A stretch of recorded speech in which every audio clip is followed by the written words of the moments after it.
আজি আমি আলোচনা কৰিম এখন অসমীয়া দৰখাস্তৰ বিষয়ে।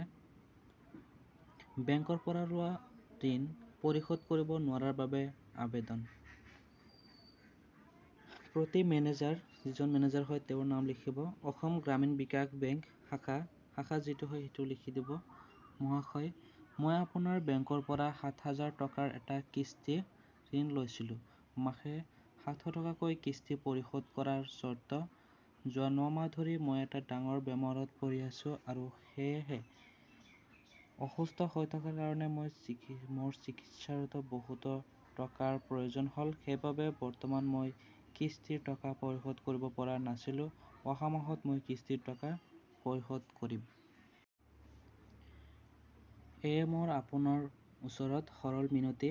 নাম, ঠিকনা, গাঁও।